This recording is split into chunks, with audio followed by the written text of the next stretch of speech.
Thank you. The next item of business is a debate on motion 16171 in the name of Douglas Lumsden on ensuring that communities are at the heart of the electricity consenting process.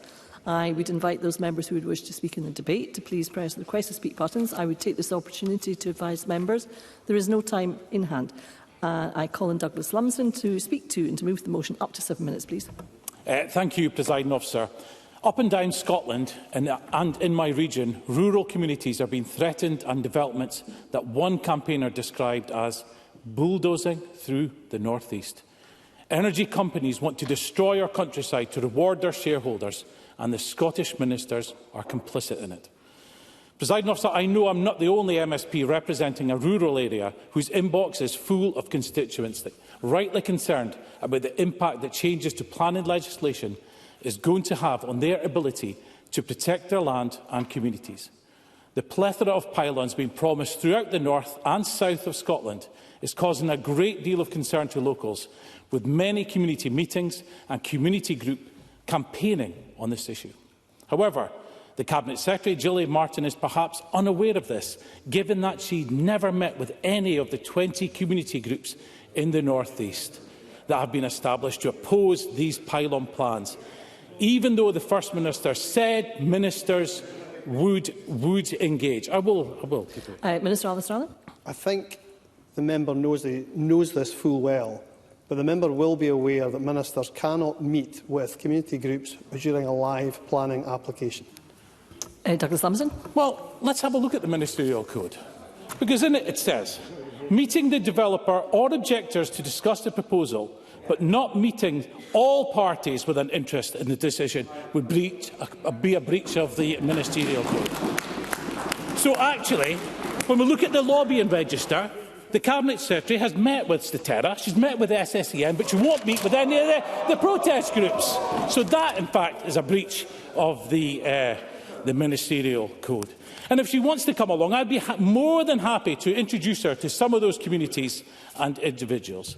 Because this devolved government, instead of looking for solutions that empower, have chosen to once again ride roughshod over our rural communities. Again, they are demonstrating the fact that this SNP government and the UK government do not understand or care about what goes on in our rural areas.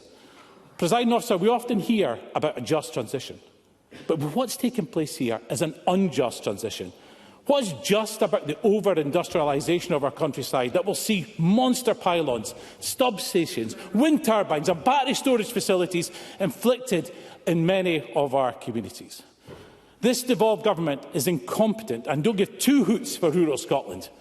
By not producing an energy strategy, they have left behind a vacuum. There is no plan on how much of each energy source we need and where it should be. That is why there are about 350 battery storage applications in progress across Scotland. It's an absolute free-for-all, and the devolved SNP government are asleep at the wheel and have allowed this to happen. I'll give way to Rachel Hamilton. Rachel Hamilton. Does the member agree that when it comes to standing up for communities like my community in the Borders, beset with hundreds of applications for renewables, that they are walking into a nightmare where they will destroy farmland, they'll destroy businesses and they'll destroy the landscapes? Douglas Lumsden. Absolutely, Rachel Hamilton, because we are currently facing plans for hundreds of miles of new pylons right across Scotland, affecting the Highlands, Borders, Aberdeenshire and just about everywhere in between. Turbines are propping up everywhere and battery storage is completely out of control. Communities are up in arms, communities being ignored, concerns being dismissed and local issues discounted. Compensation is not adequate, and the promise of a couple of £100 off your energy bill for a few years or another community hall doesn't make up for the thousands that people are seeing wiped from their home values and the noise and disruption that comes along with these developments. Public inquiries are a vital part of our planning system to prevent rushed decisions being taken by those with vested interests. They allow local communities to make their voices heard. They empower our communities to have a chance to put their side of the argument. They are not about stopping all developments or standing the way of progress. They are about giving the people who know the area best a voice. And the Scottish Conservatives will always stand up for our local communities. done something that the Cabinet Secretary has not done. I have gone to speak to the individuals who will be impacted by these developments. They have genuine concerns born out of a love for their landscape, their heritage and their homes. They understand the move to net zero, but not at any price.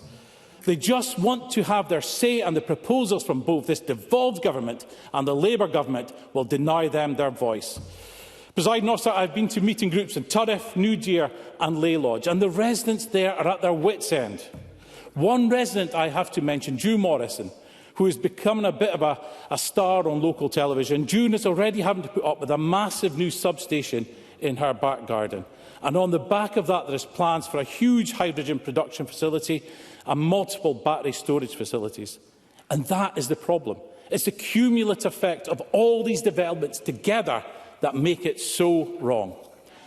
And just this week it was reported in the P&J about another massive wind farm, this time in Clashindarroch, near Dufton, by Canadian firm Boralex. Campaigner Trevor Smith accused Boralex of seeking to strip the Cabrach of the natural assets which make it such a special place to live, and said the development has become a symbol of corporate bullying and greed.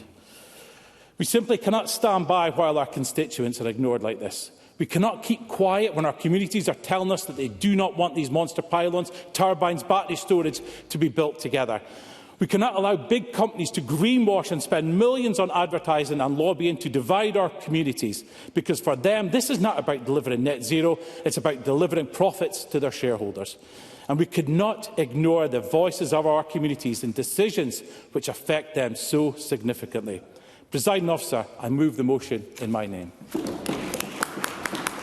Thank you, Mr Lumsden. I now call on Minister Alistair Allen to speak to and to move Amendment 16171.3. Up to 5 minutes, please. Thank you, Presiding Officer, and I welcome this opportunity to debate the UK and Scottish Government's jointly proposed reforms to the consenting process. It's extremely important that everyone who has a stake in the consenting process hears about and is involved in these reforms. However, let's clear up something in the Conservatives' motion today before we get started. While land use and planning in Scotland are devolved, the powers to legislate for generation, transmission, distribution and supply of electricity are reserved to the UK Government. I'd be interested to know whether the member can gainsay that, but yes. Douglas Lumsden. Right, just like nuclear is reserved, but the Scottish Government can block that using the planning laws that they control. So surely they can use planning laws in this instance to ban whatever they want. Minister. Well, I'm not aware that the member is proposing that communities should be in a position in Scotland to block nuclear power stations. But Scottish ministers, the point is that Scottish ministers determine applications to construct. Scottish ministers determine applications to construct or install electricity infrastructure under the Electricity Act 1989. We do not choose, for instance, the routes of strategic power lines across the country. Now, in England and Wales, relevant legislation has long since been updated to make the consenting process not just more efficient, but also, I believe, fairer. And as far as I am aware, this is not a reform the Conservatives objected to. Indeed, our purpose is to learn in Scotland from reform in England, and this may well result in similar changes to those that have been in place in England and Wales for many years. At present in Scotland, it can take up to 4 years to process an application determination. That is not in the interests either of communities or of the economy. The Scottish Government has long called for the relevant powers to be given to Scottish ministers. However, in October 2024, the UK Government announced proposals to reform this legislation at Westminster, launching a consultation which concluded at the end of November. The core aim is to make our determination process more efficient, not to make it easier, as the Conservatives seem to suggest, for projects to get consent. Indeed, one of the central proposals is to modernise the system to allow community voices to be heard, including at an earlier stage.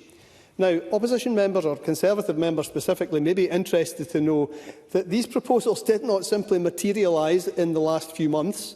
The UK Government committed to review consenting in Scotland in November 2023, and I think they have now forgotten this next crucial bit, when the Conservatives were in power in the UK. Indeed, they were taking forward these plans before the general election was called. So it is rather surprising to hear them describe them in such terms as they do today. Ensuring community voices are heard in the process in the right way is central to these reforms. Under the current system, Scotland is the only part of Great Britain where developers don't have to consult with local communities before submitting their plans. We want to change that, ensuring that the procedure begins with communities having the opportunity to express their views so they can be considered from the outset. So the reforms would make pre-application consultation statutory for the first time. And yes, I will give way. Is the Minister giving way to Rachel Hamilton? Rachel Hamilton. Yes. Rachel Hamilton. I thank the Minister for giving way, but the connection queue of energy at the moment is vastly oversubscribed. So therefore the communities are angry, but the communities are angry in the areas that I represent and other colleagues represent because there's so many of them. Bringing this forward isn't going to address this. There are hundreds of planning applications in the process. Surely we should be halting those and reviewing the situation.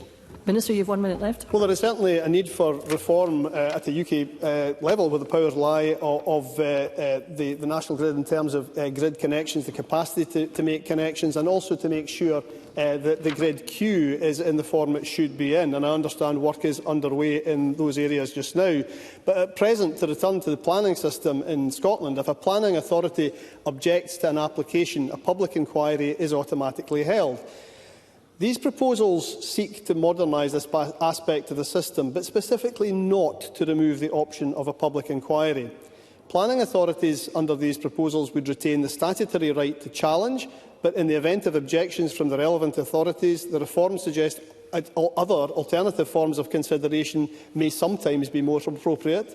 This would mirror the process already in place in Scotland under the Town and Country Planning Scotland Act, and it is not therefore quite the novelty that the Conservatives present it as. I want to say something... Minister, you will need to conclude and you should move your amendment, please. I would move my amendment. Thank you, Minister. As I've advised members, there is no time in hand. I now call on Sarah Boyack to speak to and move Amendment 16171.1. Up to 4 minutes, please. Thank you, Presiding Officer. I move the amendment in my name. I think it was fitting that as we came into the chamber, we passed an SSEN stall today, talking about the practical work that they're doing, and I've lobbied them endlessly about housing in our rural communities, because we need to see those benefits. But we need a reformed, a robust grid to maximise the opportunities of our renewable resources, and we will not deliver the jobs and the community benefits across the country without it. So it's a shame that the tone from the Tories today is about slowing that work down, or in Rachel Hamilton's suggestion, just stopping proposals already in the system. It's vital that communities are properly involved and consulted in proposals to develop the grid and renewables. So that's why the consultation that's been referenced already is so important. And far from cutting communities out of the consenting process, the consultation published last October will actually give, as the Minister has said, pre-application consultations, which helps communities be involved in shaping consultations, providing clarity that will help with the effective consideration and scrutiny of applications. And it's vital, for example, that environmental impacts, proposed mitigations are actually consulted about early, so local communities, statutory consultees and, critically, our local authorities are informed, so they can all feed back input and make sure that concerns can be addressed before applications are actually submitted. And I think the points made in Liam MacArthur's amendment are actually important about environment, landscape, cultural history. That needs to be acknowledged. So we need change, and ultimately we need to deliver on renewables, and we need to deliver a grid that's going to work, because we need... Yes, a brief intervention. Finlay Carson. Circumstances that we've recently seen when communities object, local authorities object, the reporter in a public inquiry objects, and then Scottish governments overturn all those decisions. Is that the situation we want to find ourselves in? Sarah Boyack. But that's the whole point about consulting people earlier, so that their views are actually heard much earlier and can shape those proposals. And we have examples of housing developments, for example, communities object, local authorities object, it goes to the reporter, and the Scottish Government might approve it. That's the planning system. This is about making sure that people are properly involved, and that doesn't happen at the moment. And a key issue is that we need to make sure that we've got a grid that's going to work going forward, not just to keep the lights on, not just for our homes and businesses, but security of supply is more essential than ever. So we need to make sure this is not just about rhetoric, because we know that demand for electricity is only going to grow. So we need alternatives, and we didn't get anything from the Conservatives today. We need practical solutions. Is it no upgrades at all? I sincerely hope that's not what's being implied, because it was about all types of renewables developments were mentioned.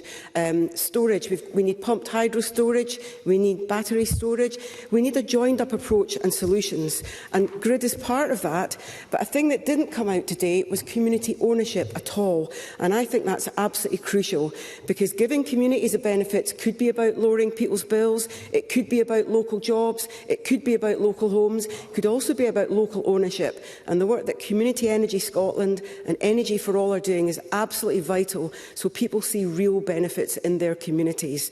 And today, it's great to hear that we've got the Digital Offshore Skills Passport being launched, something communities have been campaigning for with trade unions for years, and support for investment in Aberdeenshire and Aberdeen for new jobs for workers. That's the work that Labour is doing with GB Energy, making progress. We need to develop more of a consensus, not just in this chamber, but working with local communities, so they can see the benefits, they can experience the benefits, so that we, I moved the amendment, so that we deliver the community benefits, the renewable energy, the supply chains and jobs across Scotland. Thank you, Ms Boyer. I now call on Liam MacArthur to speak to move Amendment 16171.2. Up to 4 minutes, please. Thank you, Presiding Officer, and I move my amendment. Scottish Liberal Democrats strongly believe in the importance of empowering local communities, a belief I have always been central to my approach in scrutinising policy and legislation. However, I recognise too this must be balanced with other priorities, including the need to deliver vital infrastructure. 2 weeks ago, at 5:30 on 8th of January, the spare electricity capacity on the national grid was just 580 megawatts. Experts warned that a further small drop in generation could have resulted in blackouts. Had it done so, this debate wouldn't be taking place, or certainly the tone and content of it would be very different. The national grid, of course, represents an incredible achievement, but some 1920s infrastructure is still in use. Upgrades haven't kept pace with the changing nature of energy generation and customer demand. Wind, solar and other renewables demand more decentralised transmission and use of storage. And there is no world in which we can rely indefinitely on the North Sea Basin. That's not a matter of politics, that's a matter of geology. No thank you. If we're still reliant on fossil fuels in 2050, we'll be importing them.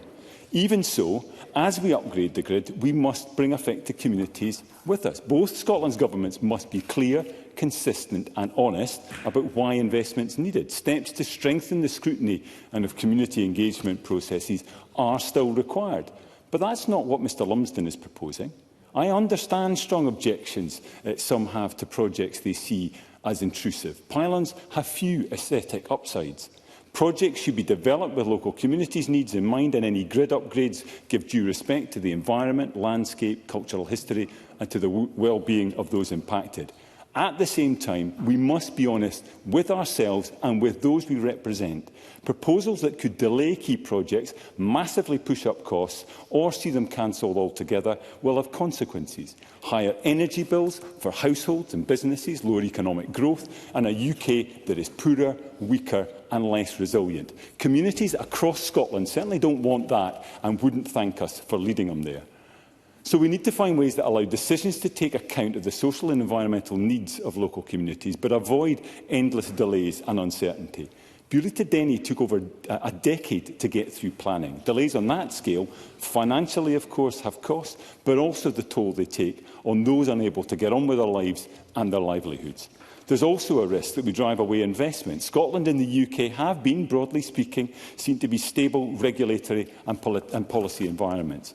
But other countries have recognised the benefits of offering the same or better, and as the push to decarbonise gathers pace, competition for investment intensifies. If we don't get this right, the price will be paid in higher bills, yes, but also in jobs and prosperity lost to other parts of the world.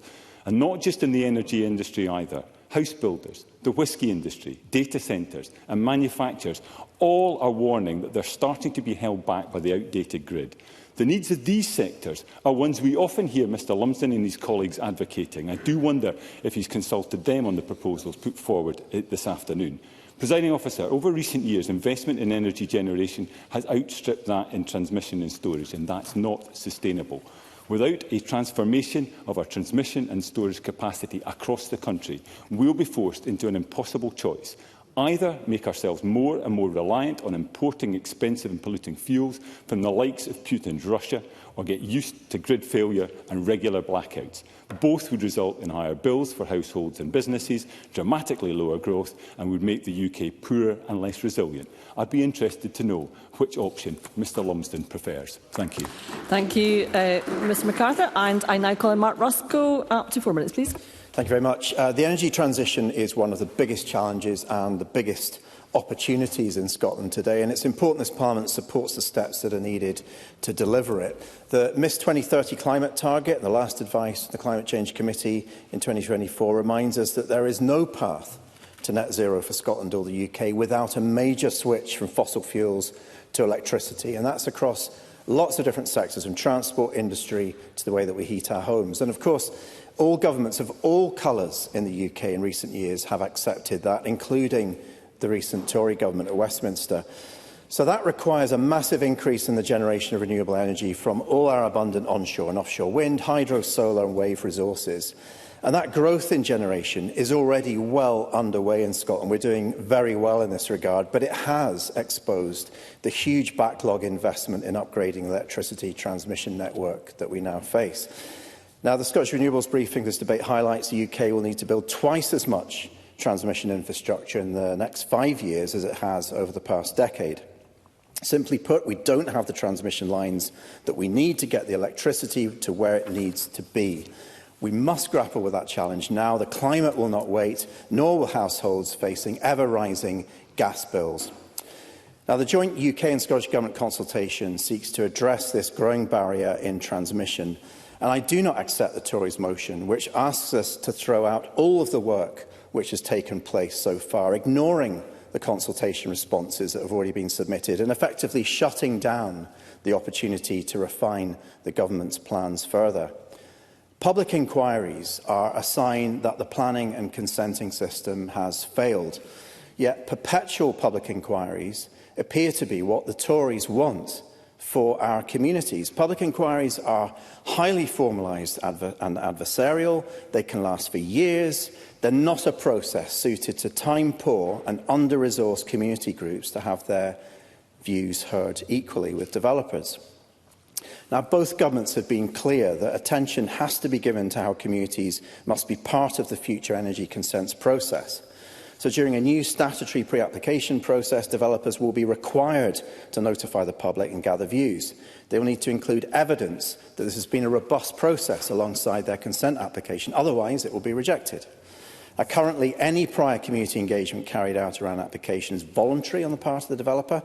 There's no consistency in what information developers need to present and who they must inform, whose views they must seek out, nor how much of this information must be then supplied to the planning authorities.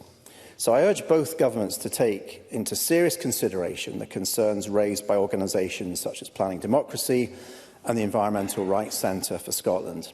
There needs to be tougher requirements on developers who do not undertake a robust public engagement process, and a requirement to reconsult the public if they cannot evidence how they've taken those concerns into account. The Environment Rights Centre also raised concerns that these processes could become tick-box exercises, and engagement must be done in such a way that it is genuinely meaningful for communities. And the final point I wish to raise, Presiding Officer, is about benefits here, because since 1990, over £194 million in community benefits have been committed from renewable energy projects in Scotland. And that's significant, but to be honest, it's a fraction of what could be delivered if communities actually had major equity stakes in projects. But in comparison, no financial community benefits have been required for transmission projects. Now, that needs to change. I welcome the voluntary steps that SSEN have already taken. We socialise the financial costs of building shared infrastructure across the country, but we have to recognise that the communities that host that infrastructure Mr Rossby, you will need to conclude. Also pay a price, and that must be covered by the rest of us. Thank you. Thank you. Thank you. We now move to the open debate. As previously advised, there is no time in hand. Backbench speeches of up to 4 minutes. I call Graham Simpson to be followed by Michael Matheson. Mr Simpson. Thank you very much. I welcome this debate, and I welcome the fact that the motion focuses on the need to properly engage with and involve communities when deciding on energy infrastructure projects throughout Scotland. Now, I want to make it clear that I accept there is a need to upgrade and expand our energy infrastructure because we're going to need more electricity. And there are big economic benefits in the construction of that, but there are trade-offs too. Last week, I asked a question of John Swinney around the number of proposed battery storage developments in Scotland. There are far more than is needed, not just here, but across the UK. And that's why last week, the National Energy System Operator put a pause to the applications process for new entrants to the connections queue from the 29th of January. And that seems to have passed some members by today. I don't think there will be many MSPs who have not had contact from communities concerned about potential battery developments. They mostly accept the need for those projects, but they want them to be in the right places. And as I said, there are just far too many in the pipeline. The overall transmission queue in Scotland for everything, not just batteries, is 152 gigawatts of installed and contracted generation. That's well in excess of the maximum winter peak demand in Scotland of around 5 gigawatts. And in the Central Belt alone, there are applications for 28 gigawatts of battery connection, which is the requirement for the whole of the UK. It is madness. And that's why I've heard the phrases gold rush and Wild West used when describing what is going on. That's exactly what it is, and we need some common sense. The concerns from communities across Scotland should be taken seriously. The concentration of battery storage projects in certain areas can lead to a range of local environmental issues such as habitat disruption, noise pollution and increased traffic during construction and maintenance, and not to mention the risk of fire. Those are some of the concerns raised by campaigners in my region, including those at Drumbowie near Falkirk, who I met on Saturday. They and others feel cut out of the decision-making process. I apologise, I'll be taking no interventions. Many of the projects in Scotland sit with the government's shadowy energy consents unit, who are taking decisions rather than local councils, which is the case in England. Now, once NESO has shaken things out, we need to have clarity from the ECU and government on what the criteria is for agreeing to or not agreeing to developments. For example, some of the potential developments in my own region are in Greenbelt land. What is the ECU stance on this? We simply don't know.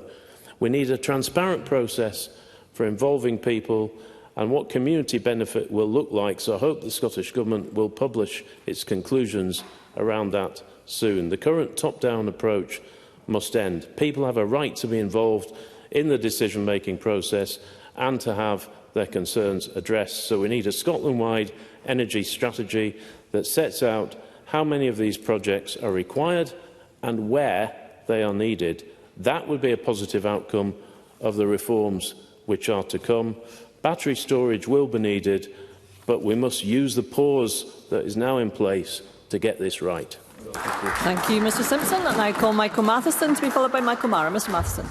Thank you, Deputy Presiding Officer. I'm sure for many members they'll recognise that any major infrastructure change of any particular nature will inevitably bring with it both opportunities and challenges. And the decarbonisation of our energy network and the strategic energy system that is going to be needed to support that through infrastructure at scale will, of course, create some of those opportunities and challenges. However, before touching on some of the opportunities and challenges that go with the decarbonisation of our energy system, it would be wrong to present this debate and the issue of reform around consenting as something that has just happened out of the blue. The pathway that has led us to this particular point has been many years in the making. The previous UK Government back in 2022 increased the target for offshore wind to 50 gigawatts by 2030. And in doing so, triggered the need for not only upgrading of the existing infrastructure that we have within the grid, but also for significant new grid infrastructure to be put in place. As a result, the grid operator, the ESO, set in course a pathway of work in order to achieve what the previous UK Government had set in course. That was then reinforced by the Energy Networks Commissioner, who highlighted the need for significant new grid infrastructure to be put in place in order to achieve the target that had been set by the previous government.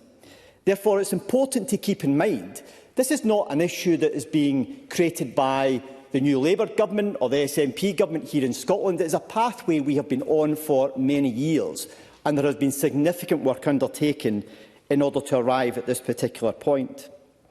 But of course, in achieving some of these opportunities around decarbonisation of our energy system, we need to recognise that key to unlocking some of that economic opportunity is the need to have sufficient grid capacity. Now, members will often call on the need to deliver a just transition as we go forward in the years ahead. But simply delivering more offshore wind, onshore wind, hydro or hydrogen production facilities themselves will not deliver a just transition. The key to delivering a just transition is the manufacturing capacity that goes alongside onshore, offshore wind, hydrogen production, hydropower developments. That delivers the just transition. But for projects to achieve financial closure, they can only do so if they have access to the grid. And it's only when you have a steady beat of projects in place that you can attract the manufacturing economic investment that you need to achieve in order to deliver that just transition. That's why the grid is absolutely key to supporting us in achieving that type of economic investment in order to deliver a just transition. But I also recognise and hear the challenges that communities have around some of this infrastructure, which is why it's important we have a consenting mechanism that listens to the concerns and issues that communities have, that we have DNOs that have to work alongside communities, and where they are, providing support to communities working the principles of community wealth building. Getting the balance right will not be easy, but the reality is we need to get the balance right between economic investment and the needs of our communities. Mr Matheson. And let's achieve that. I will now call Michael Mara to be followed by Stephen Kerr. Mr Mara.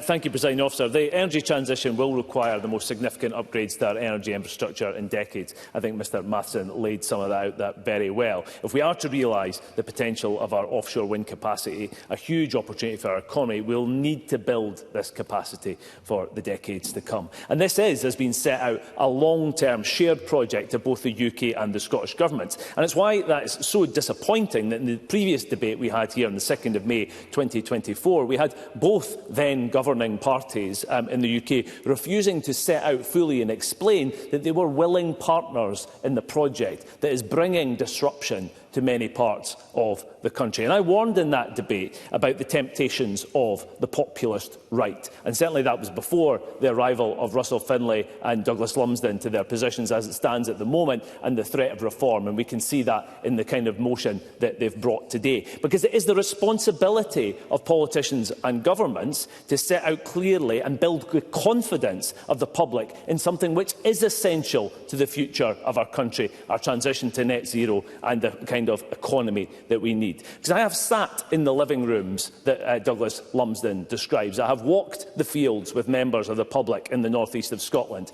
and I have made sure that there are changes to the proposed alignments in parts of the north east. But what I have not done is pretend to them that there is an alternative that can easily be attained for them in the way that Mr Lumsden is setting out today. And I want to say to Graham Simpson, time is short and I would want to intervene and give him the point. I have been approached by people who are concerned about the cumulative impact in particular geographies. And there are many, many applications, and Mr Simpson's right in his observations.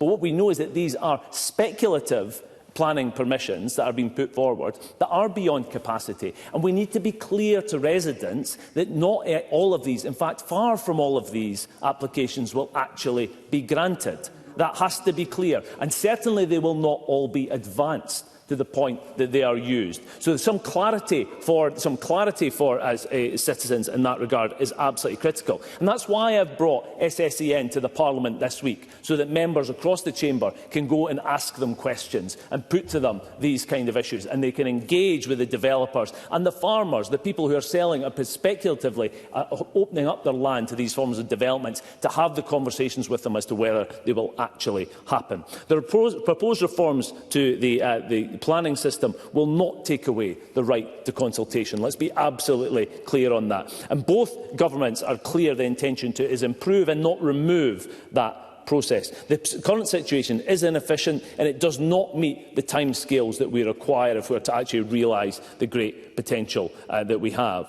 Communities must have a voice in these projects, and if anything, these process and changes to process will ensure they have a voice at an earlier stage in the process. So in all of this, it's critical that we tell the communities why these projects have to happen. And it is not just about the imperative of the climate, as very urgent that is. It's of course important to Scotland's industrial future. And I think that Mr Matheson could have gone a little bit further in actually explaining that that industrial development is critical to his own government's vision of the future of the economy of Scotland. This isn't something that's been done to Scotland. It's a full partnership between two governments to try and develop an industrial base for the future of our country. In order to secure the domestic supply chain and the industrial development, we have to make sure that this grid is in place. So, if I illustrate that, Presiding Officer, after years of delay, the Labour government today has announced the skills passport for a trial that will take place in Aberdeen. After years of people just talking about it on other sides, Labour is getting on and getting the job done. Thank you, Mr Mara. I now call Stephen Kerr to be followed by Christine Gray. Mr Kerr. And what I'd say to Michael Mara is that this motion and this debate is about people's lives being impacted by other people's decisions. And communities having the right to be heard, because currently they don't feel they are respected or listened to. Sure. But that isn't what these two socialist parties in government want. And I am a Conservative primarily because I believe the state should be seen as the servant and not the master. So I will, if it's very brief, because I'll just not get the time back. Does the member recognise that his government, the Tory government that's just left office, was fully involved in the process of setting up these industrial developments that he is now opposing? Stephen Kerr. Well, let me come back to that, because what I'd like to address is exactly what is meant by just transition. Because if you talk to the people of Grangemouth, they'll struggle to be able to find any justice, as they feel they are thrown under the net zero steamroller. Because the SNP and Labour have forgotten that in making sustainable change, you must take people with you. They must not feel they are being silenced in order to meet an artificial government-imposed deadline. And that is exactly what we've got from Ed Miliband and this Labour government. We've got in addition, two governments both hostile to the future of oil and gas. The SNP presumption against oil and gas exploration and extraction is driving investors away, and then we have Labour taxing the North Sea basin to death. Both of these parties are job destroyers. They are also community destroyers. That is the dilemma of Ed Miliband's ideological mania. I thank Stephen Kerr for giving way. Is he aware that this ideology is also damaging communities in the south of Scotland, where I had the misfortune to visit a planned proposal for a 455-acre solar farm, which will have 50,000 8-metre-long solar panels. Local residents said this is not a solar farm, this is a massive power station, and isn't the price we're paying for the SNP and Labour's... Thank you, Mr Hoy. Mr Kerr, you've got 2 minutes left. Absolutely right. And just in case anyone is under illusion, on Monday, in the world's most powerful country, we saw the return of Drill Baby Drill, and the global recalibration of power will be in favour of the country that uses its resources to create low-cost energy, and that is all of its resources. And then there is the pylons. I don't want to see my country turned into a wirescape. In central Scotland, we've already got that in large measure, a wirescape. And what are we doing in the name of goodness to our beautiful country? I don't want my country's landscape to be turned into a wirescape. And what about the communities that are being invaded by these monster pylons? Small communities campaigning against deep pockets and powerful interests. So I would ask the Cabinet, the Minister to confirm that the community consultation on pylon construction recommended as part of the NESO 2030 report is not simply a cynical box-ticking exercise, because that's how many people feel it is being conducted. Will the Scottish Government look at enshrining the view that people enjoy from their house and their land as part of the planning process, as it is elsewhere in the United Kingdom? And will we finally get a fully costed alternative to overhead lines? Will the Scottish Government insist that undergrounding, particularly in areas of natural beauty and where pylons and overhead lines will have a disproportionately negative impact on people and communities, is properly considered? And I close with Edmund Burke. He said, "When bad men combine, the good must associate, else they will fall one by one, an unpitied sacrifice in a contemptible struggle. And if we command our wealth, we shall be rich and free. If our wealth command us, we are poor indeed." Thank you, Mr Kerr. I now call Christine Graham.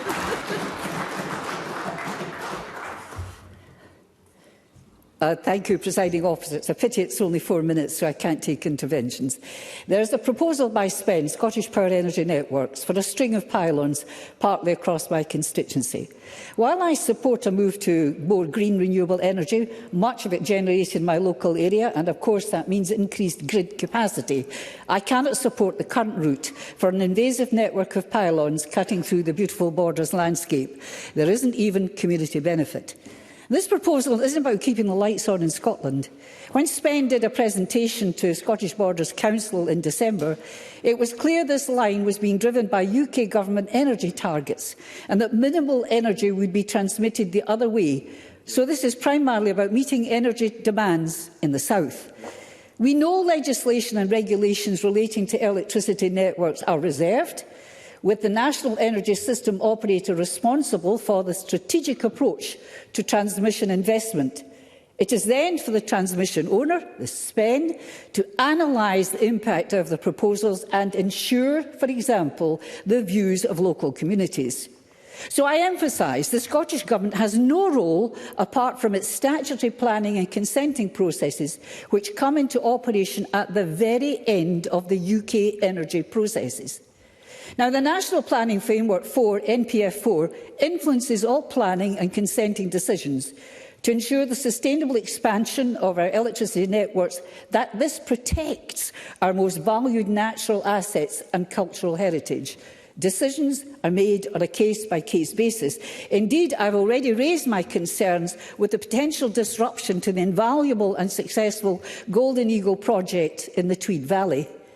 The irony is that the south of Scotland produces more than 4 times the electricity it requires, but doesn't benefit from any local electricity pricing. Those proposed pylons will be streaming that electricity south, where ironically standing charges are cheaper. If in London, January to April this year, it's 41.57 pence per day. If you're in the south of Scotland, it's 64.16 pence per day. What we need, and the Conservatives will never agree to this, so be it, is for energy to be devolved, bringing energy and planning together, opening the door to community benefits, to communities who may be affected, and to local energy pricing. I say to Mr Lumsden, and that is a speech with more light than heat. Thank you, Ms Graham, is that concluding your speech, Ms Graham? Oh yes, I've sat down. Yes, OK. Just checking. Thank you. I now call on Liam MacArthur to close on behalf of the Scottish Liberal Democrats. Up to 4 minutes, please.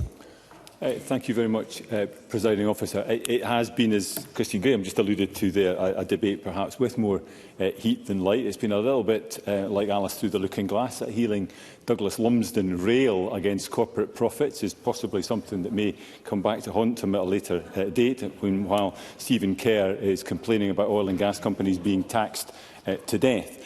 I think a couple of the speeches that stood out for me were first, Michael Mann's speech about the responsibility that rests on us as politicians. None of these issues are easy. As I said in my own contribution earlier, I think one of the benefits that Scotland and the UK has had, and I'll come back to that point about Scotland and the UK, but one of the benefits has been the perception of us having a policy and a regulatory environment that is seen as broadly stable, irrespective of the government in office, either at a UK level or a Scottish level. That has been to our benefit. That's attracted investors, but it's now under challenge. I think the other contribution that I found very helpful in this debate was from Michael Matheson, who I think linked the chronology of all this. We're focusing on the consenting regime consultation on the go at the moment. That's right, but let's understand how we got here. And the point that he was making about the decisions that were taken by the previous UK Conservative government, which didn't have an unblemished record when it came to the development of renewables, but that recognised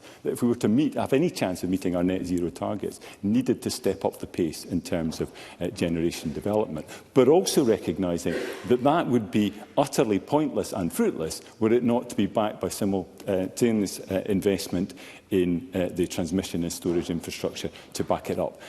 And he's right, too, to point to the fact that we are constantly talking about the need for a just transition here. But the transition only works if we have an energy market that is joined up and does what it needs to do. So I thought that was a very helpful contribution to the debate. I think the point about the consenting regime as well, I don't think any of us would argue that the process at the moment is right. Finlay Carson, an intervention, highlighted a case I don't know the details of, but didn't sound a particularly effective way of building public confidence, whatever else it's seeking to achieve. So reforms are needed, and I think the Minister, somewhat uncharacteristically perhaps, appeared to suggest that there were lessons that could be learned with what is in place south of the border. But let's see if that is a new leaf that has indeed been turned over. I think the point being made in relation to community benefit is part of this debate. I think it's been important. Sarah Boyett pointed to some of the housing developments that we're needing to see as part of this. There's a degree of self-interest in that for generation and indeed transmission companies, but a wider community benefit to be had too. And I think Mark Ruskell was right to point to the difficulties in terms of community benefit when it comes to transmission. And I think we do need to get more innovative in how that works in future. I think the criticism of the Scottish Government over the delayed energy strategy is entirely valid. I think that sets a context for the debate that we're having, and those, I think, concerns are right. But the effort from Christine Graham to try and turn this into some sort of constitutional spat, where this is somehow something that's being done to Scotland by Perfarius, I'm not going to give way, I'm afraid, Ms Graham, but somehow having this done to Scotland is disingenuous. I know of nobody in the sector who is pleading for the breaking up of the UK energy market in order to address the issues that we face. There needs to certainly be better consultation north and south of the border. The First Minister never tires of telling us over the last 6 months how that has improved. It may need to improve still further. But we cannot lose sight of the reason why we are where we are.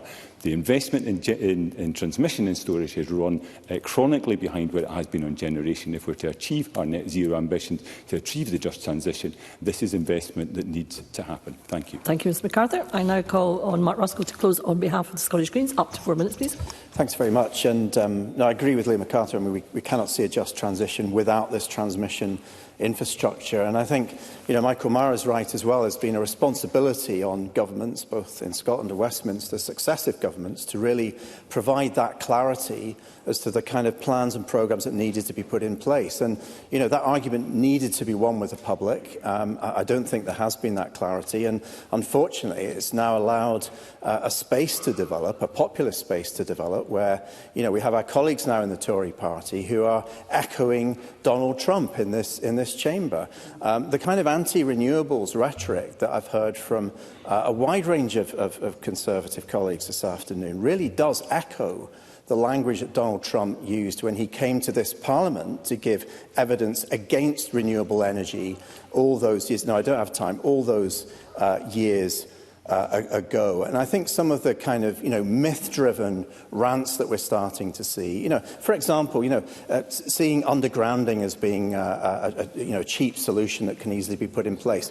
Nothing is further from the truth. Nothing is further from the truth. I believe Stephen Kerr kind of raised that in his contribution. Let's hear Mr Ruskell. And I would say, I'd advise Mr Kerr and Rachel Hamilton and others to go back and actually read the comments from Conservative energy ministers at Westminster who underlined the fact that undergrounding will cost between 5 and 10 times the cost of overhead lines, and that there are substantial environmental impacts from undergrounding, as we saw through the debate with Bewley Denny all of those years ago. So I think what we're seeing now is a shift to this kind of populist rhetoric. It's very disappointing. I mean, Douglas Lumsden tried to pull it back a bit because he said, we're coming here today to talk about solutions that empower. I didn't hear any solutions coming from the Tories at all. What I heard was a call for an endless public inquiry where they can rant and where they can shout and they can drive communities into expensive, costly, debilitating process for years on end. I was there. Let's hear Mr Ruskell. I was there at the time when Bewley Denny was going through pre-application consultation and it went to PLI, and I was there throughout all those years working with communities, and it was very, very painful. And the only positivity that came out of that is that the communities that recognised that they could influence the project, they could get substations moved, they could get investment in their landscape. Those were the communities that engaged with utility company, they engaged with MSPs, across party, including myself, and they did get benefits as a result of this. There needs to be an understanding and an acceptance that we absolutely need this transmission infrastructure, but there are absolutely wins that communities can get out of this if they're supported by MSPs and councillors and others to engage with the companies and to actually win those benefits. I'd like to finish just, a number of members have spoken about community benefits. Liam MacArthur, Sarah Boyack, Christine Graham as well. The recommendation of the Electricity Commissioner's review, Nick Windsor, back in 2023, was that communities should get financial benefits from transmission, both lump sums for householders and community benefit funds. And he said in his report that there is every opportunity to be generous with these payments because undergrounding is 5 to 10 times more expensive than overhead lines and results in more environmental damage. So the utility companies like SSEN, who are here today, who are making commitments to community benefit, need to be held to their word. They will save money through overgrounding. Therefore, the communities themselves need to benefit from those choices. And I welcome the fact that SSEN have committed £100 million already. I think we need to work with a grain of that. We need to ensure that communities get a good deal from it. But we're not going to get that from Mr Lumsden and his colleagues. They're only interested in division. Their only interest is in right-wing rhetoric, and it's a disgrace. Thank you. And I call on Daniel Johnson. Thank you, Presiding Officer. And it's with great pleasure to follow on after the previous two speakers, because I think they've actually summed up the debate very well. I think perhaps the most important thing to say, though, is this. It's like I'm not surprised that there is controversy. I'm not surprised that people are concerned about what is being planned, because what we are trying to do is exceptionally difficult. We're trying to completely change the nature and the basis of our energy economy. We're trying to go from a position where 25 years ago, 2/3 of our electricity was being generated from fossil fuels, to one where that is completely replaced by renewables. That is not easy, it is hard. And Michael Matheson was absolutely right to detail the chronology, because it was the last Conservative government that upped the target for offshore renewables from 30 gigawatts to 50. Now, a previous speaker, Mr Kerr, described the position we were in as being the result of socialist decision-making. So who was the great socialist that increased that target? None other than Boris Johnson, that well-renowned socialist. Now, I mean, frankly, listening to many of the Conservatives here this afternoon, you'd be forgiven that they've been out of power for years, but it was only in July. The reality is the vast bulk of these decisions, or a very considerable number of them, result from their time in office, whether it's the target, whether it is the implications of that, of what we need in terms of the transmission, whether about the process around the grid process and the applications, or indeed the consultation processes. They all stem from decisions they took or did not take in their time in government a mere matter of weeks and months ago. So to come to this chamber and point the finger in every other direction other than their own, frankly, is reprehensible. And it's reprehensible for this reason, because this is not just a difficult thing we're trying to do, it is necessary. We need to do this. And again, Mr Kerr said, drill, baby, drill. The simple fact is this, Mr Kerr. The simple fact is we have 6% of the extractable resources left under the seabed. That is what's left in terms of what... And if you do nothing, you leave us wholly at the behest and the mercy... No, thank you. Nobody took any of my interventions. I'm not going to take any this afternoon. Not in this short debate. Mr Johnson. At countries such as Russia. So we need to do this for energy security. We also have amongst the highest electricity costs in the OECD, made higher and more unstable because of the last Tory government's decision to get rid of our gas storage.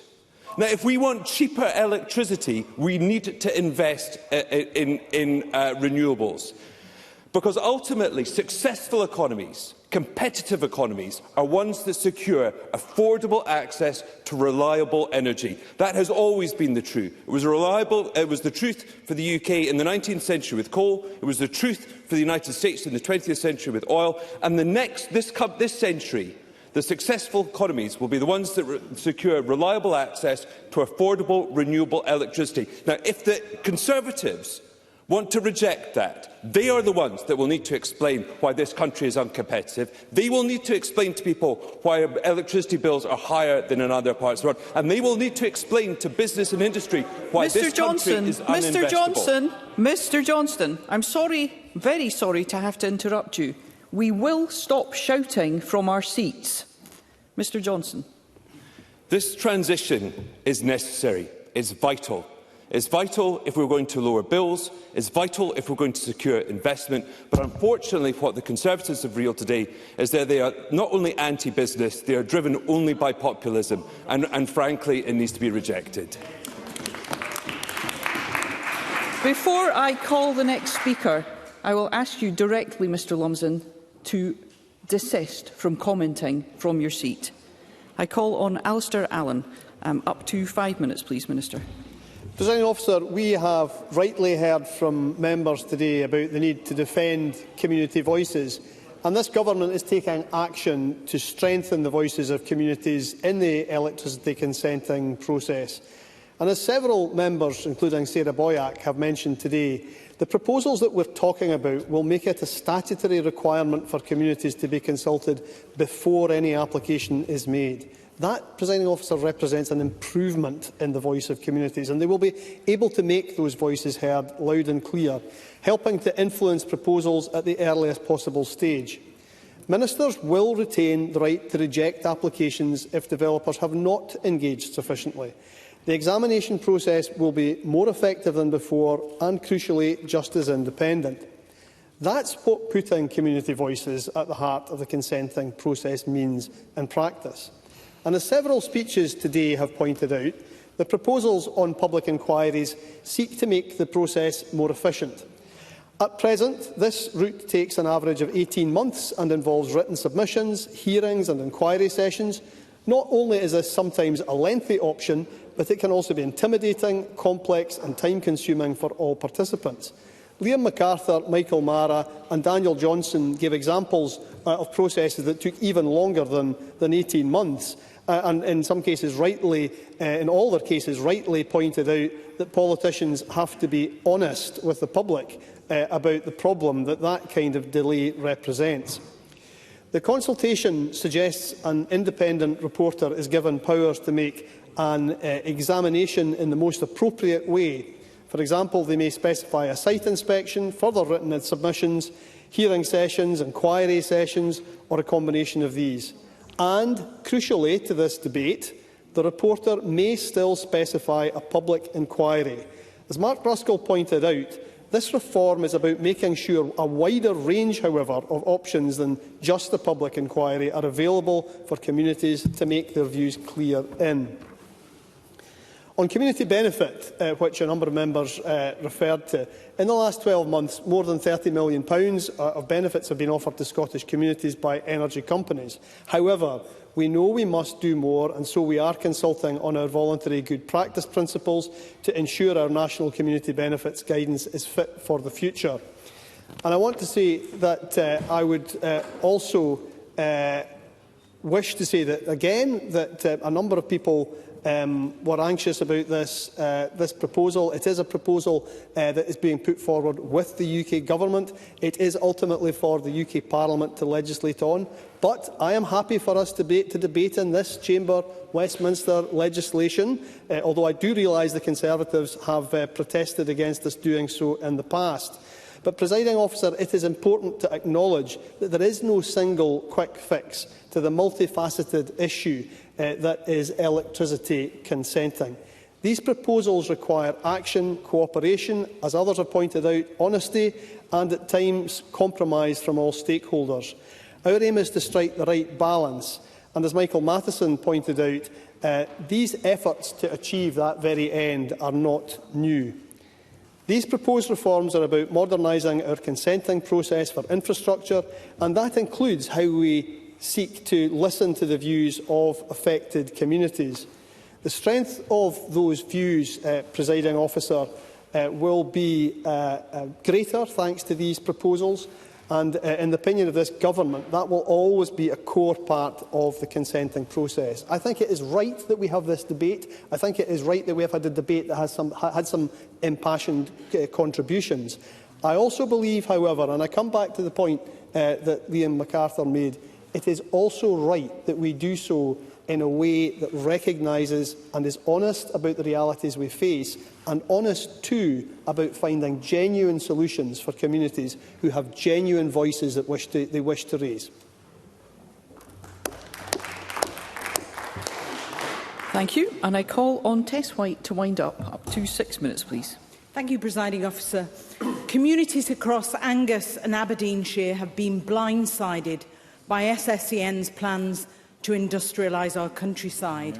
As Douglas Lumsden said, for the past 2 years, constituent correspondence on new energy infrastructure in the North East has flooded our inboxes. No other issue, not a single issue, has come close.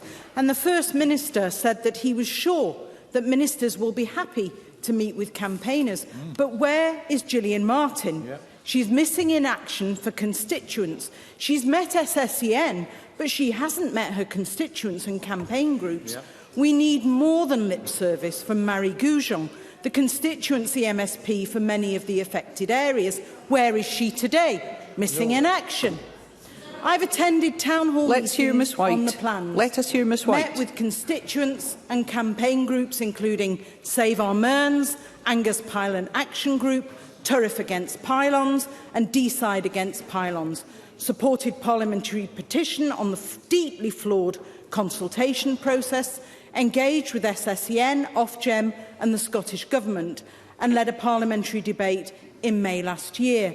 The location, scale and accelerated timeframe of these projects is a massive source of concern for communities. This is the wrong kit in the wrong place. But the public hasn't been given the opportunity to provide feedback on alternative options, such as offshoring or undergrounding. As Douglas Lumsden said, this devolved government, instead of looking for solutions that empower, have chosen to once again ride roughshod over rural communities. Affected residents, Presiding Officer, are understandably worried about the value of their homes, disruption to their businesses and the local economy, and the loss of prime agricultural land. To many, like the family who live next to Fetteresso, who will have 3 pylons within spitting distance of their home, what will happen when they have to remortgage and they face negative equity?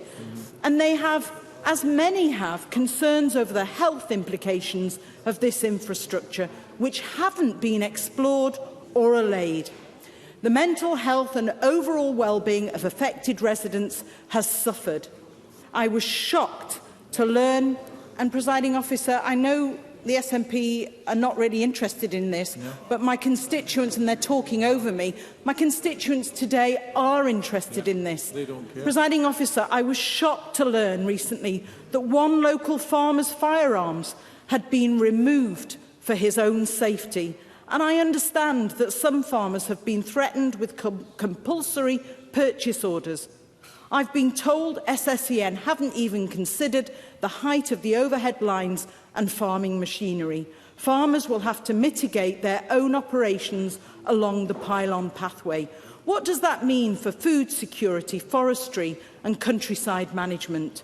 All of this, Presiding Officer, is an extremely high price to pay for the energy transition, especially when it is the North East that will bear the brunt of it. As my colleague Graham Simpson said, we know what we need to decarbonise our electricity system, and that's something we can all agree on. And I say to Michael Marra and Labour, we and our communities actually don't believe what you and Ed Miliband say. Exactly. You both may be speaking for the cities, but not for rural communities. And Stephen Kerr said he didn't want... I'm sorry, Presiding Officer, I haven't got the time. Stephen Kerr said he didn't want our land turned into a Y-escape. Governments, he said, should be the servant, not the master. There is nothing just or fair about this transition. Yet, the Scottish Government pre-application guidance for transmission operators is inadequate and it is outdated. It fails to capture the complexities of transmission developments and the volume of projects. And sadly, Presiding Officer, SSEN's engagement with affected residents has been dreadful. The public must be given meaningful opportunities to influence the proposals. They cannot be bulldozed through by transmission operators, which is what they feel is happening now. This isn't just about a route on a map or targets to achieve. This is about people and the place that they call home. Scrutiny, transparency and public participation should not be seen as a tick box exercise or obstacles to overcome. They are fundamental to the democratic decision-making process, and so too is the right to a public inquiry. Presiding Officer, in 2023, SNP MP Alan Brown tried to remove the right of local planning authorities to have a public inquiry in situations like this. Now the UK Labour Government is trying to muzzle the voices of communities by stifling public inquiries. Finally, Presiding Officer, Communities must be at the heart of the electricity consenting process. But just last night, SSEN failed to show at Stonehaven's Community Council opening meeting on the plans. That is disgraceful. Once our landscape is punctured by pylons, it cannot be restored. It's been left to the Scottish Conservatives to bring this debate today. The Scottish Conservatives would ensure the right to a public inquiry is enshrined within the consenting process, and I urge my SNP and Labour colleagues to do the same. Thank you. Well done. Thank you. That concludes the debate on ensuring that communities are at the heart of the electricity consenting process.